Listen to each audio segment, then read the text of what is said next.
teny fikasana ao amin'ny Baiboly momba ny fahalalana.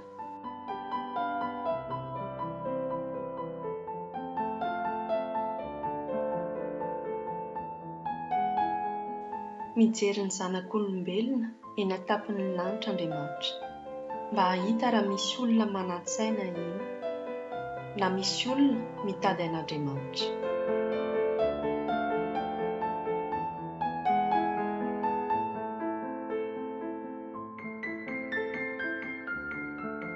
Ny fahatahorana ny Tompo dia izay no fahendrena, ny mandositra ny ratsy dia izay no fahalalana.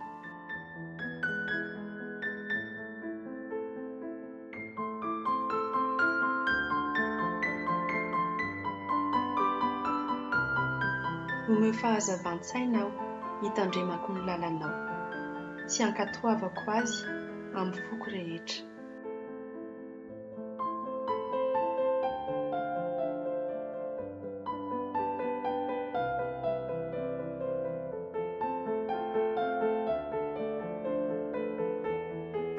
Ampianaro ny fahalalana marina amampahafantaranao fa matoky ny didinao.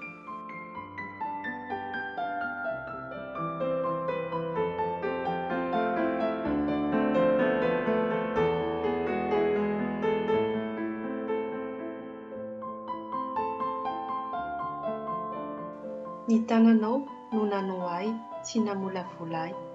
Omeo fahazavan-tsaina aho hianarako ny didinao.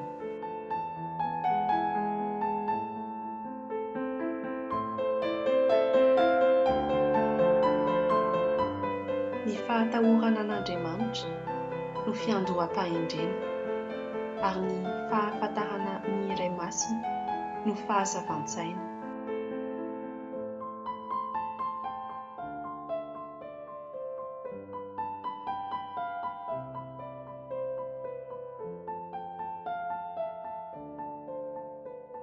Mpanomponao aho ka omeo fahazavan-tsaina mba hahalalako ny fampianaranao.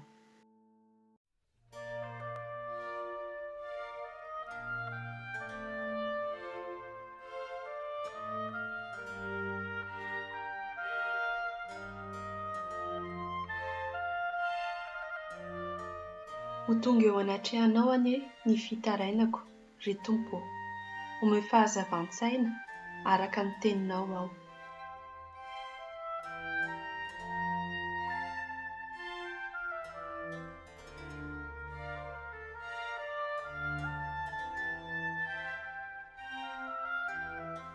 Izay mahazo fahalalana no tia ny fanainy, ary izay manaraka ny fahamalinana mahazo ny fahasambarana.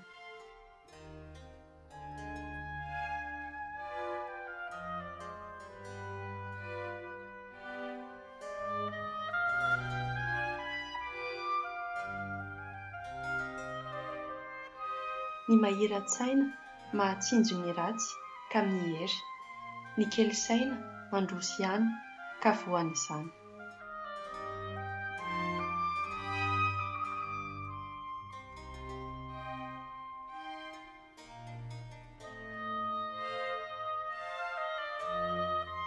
Sambatra ny olona nahita ny fahendrena, sy izay olona nahazo ny fahalalana.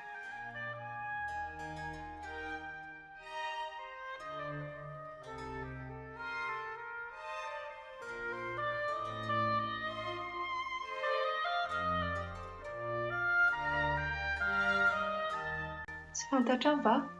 Tsy efa renao va fa Andriamanitra mandrakizay ny Tompo, izay namorona ny faran'ny tany? Tsy mba mety ho reraka na sasatra izy, tsy takatry ny saina ny fahalalana.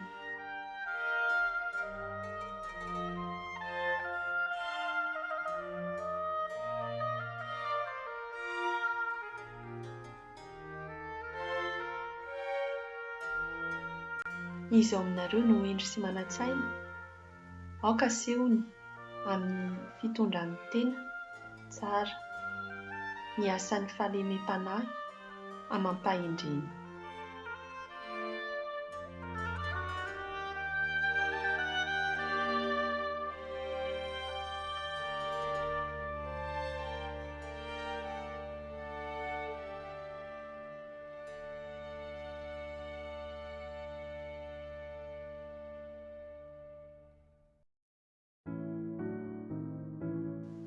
ka ny mitian'Andriamanitra amin'ny fo manontolo sy amin'ny saina manontolo ary amin'ny hery manontolo sy mitia namana tahaka ny itiavana ny tena dia manoatra lavitra noho ny biby-dorana eo amin'ny alitara sy ny sorona isan-karazany.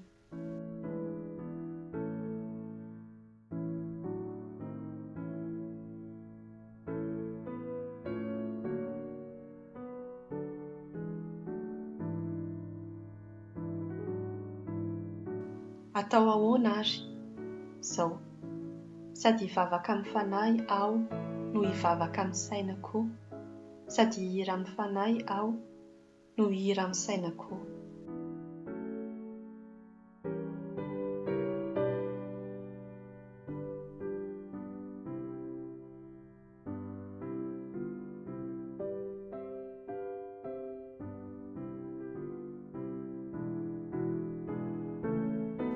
Aza miray lasitra amin'izao tontolo izao, fa mety aiza ho van'Andriamanitra, ka hiavao saina tanteraka, mba ahaizanareo mamantatra ny sitrapon'Andriamanitra, dia izay tsara sy ankasitrahiny ary lavorary.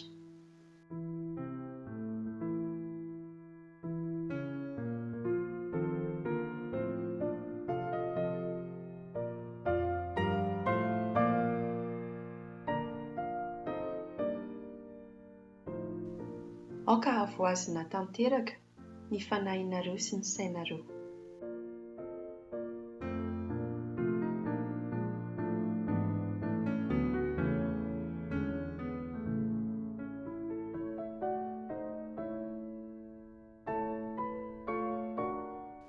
Ary ny fiadanan'Andriamanitra izay mihoatra noho ny fahalalana rehetra, hiaro ny fonareo sy ny hevitrareo ao amin'ny Kristy Jesosy.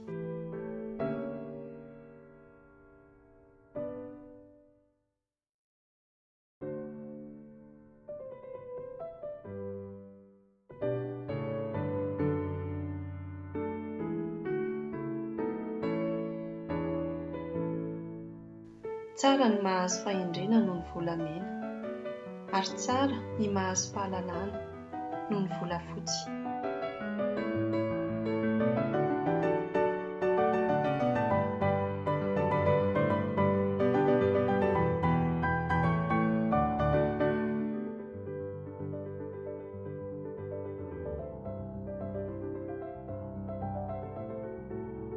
Hoy koa i Rama: isaorana anie ny Tompo, Andriamanitry ny Israely, izay nanao ny lanitra sy ny tany, noho ny nanomezany any Davida zanaka Endry, izay manana fahendrena sy fahalalana, ka hanorina trano ho an'ny Tompo sy lapa ho an'ny tenan'izy.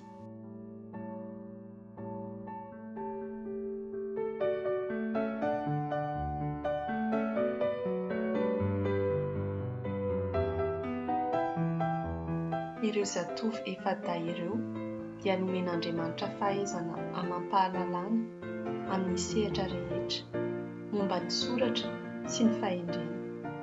Ary Daniela nahafantatra ny hevitry ny fahitana sy ny nofo rehetra.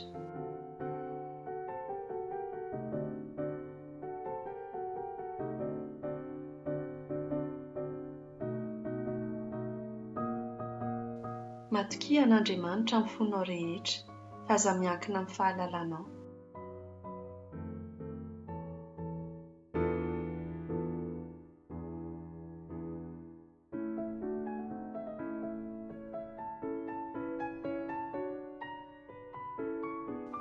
Ary ny Tompo niteny tamin'i Mosesy indray hoe: indro efa notononiko anarana i Bezalila, zanaky Ori, zanaky Ora, avy amin'ny fokony Joda, ary efa nofenoko fanahin'Andriamanitra izy, amin'ny fahendrena sy fahiratan-tsaina ary fahalalana ny amin'ny taon-javatra maro samihafa.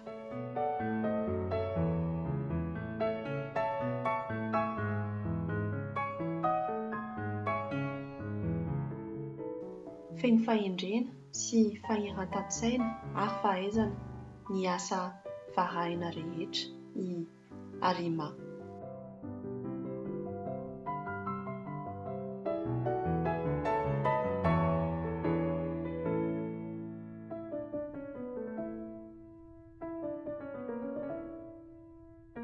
Koa ankehitriny indro maniraka olona mahay zavatra sady manana fahalalana ao dia i Rama Abi, zanaky ny vehivavy Danita sy ny lehilahy Tiriana.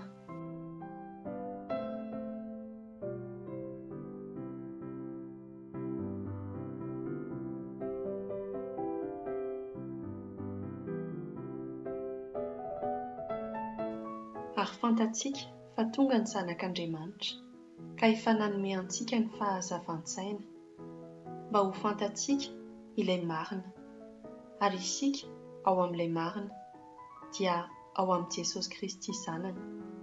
Izy no Andriamanitra marina sy fiainana mandrakizay.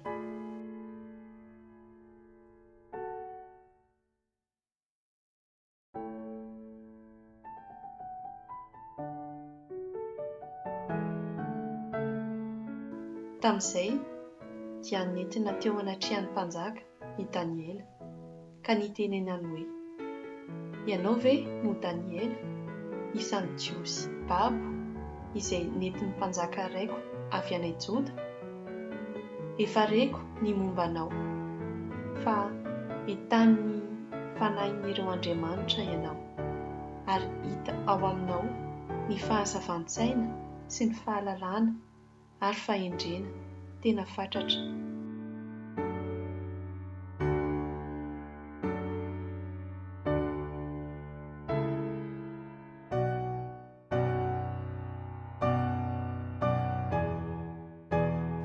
Koa amin'izany, sikiny ny sainareo dia mahonona tena ka anteninao tsara ny fahasoavana izay hoentina ho anareo amin'ny isehoan'i Jesosy Kristy.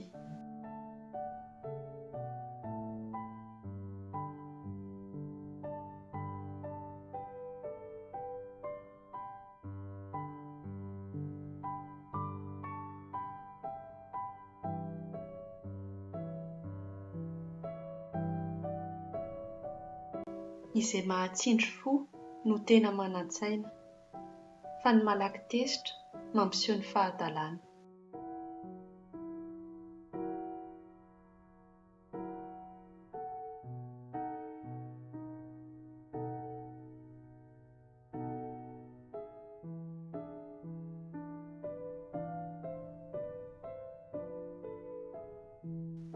Mahazo fahendrena, mahazo fahalalana.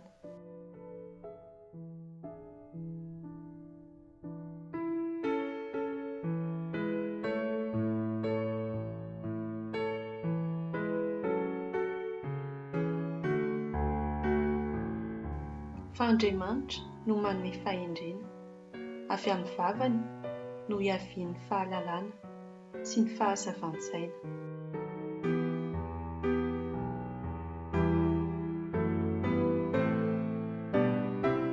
Fa tiako ho fantatrareo ny hamafy ny fiezahako ho anareo sy izay any Laodikia, mba amin'izay rehetra tsy mbola nahita ny tavako amin'ny nofo, mba ampifaliana ny fony amin'ny ampiraisana azy amin'ny fitiavana sy eo amin'ny hareny fahatokiana be avy amin'ny fahazavan-tsaina, ho amin'ny fahalalana tsara ny zava-miafiny izay an'Andriamanitra dia Kristy.